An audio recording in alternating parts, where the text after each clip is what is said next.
I'm not mad, I'm disappointed. So how goes it, folks? Jolly Yellow talking to you.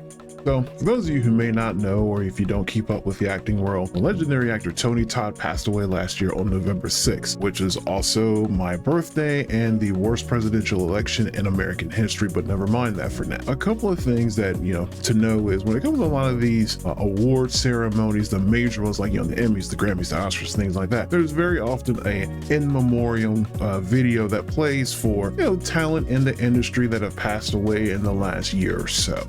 And earlier this year, we had the Oscars, and Tony Todd was left out of, being included in the In Memoriam video. And then we just had the Emmys last weekend, and he was also left out of that In Memoriam photo or video. And I gotta say, I'm a little bit salty about this myself. Now, I'm not gonna try and say there's some definitive reason for why he was left out of it, because there were several other actors and talents that were left out of it as well. So I don't want to try and point fingers and be angry, but at the same time, to know that the man who has, we're talking over 200 credits to his name in film and television, and then he wasn't included in that, it does sting a little bit, especially, the horror fans, you all know him as Candyman. The sci-fi fans, you would know him as Kern and several other roles in the Star Trek universe. And then you got his Final Destination stuff when he was in the first Crow movie, and more roles than I could name off here, including his television stuff where he voiced one of the villains in The Flash. His wife, or I guess widow now, has been very vocal in her criticisms of those two moments there where he was left out of Memorial in the, I keep wanting to say Grammys and the Oscars, and then turn right around for the Emmys,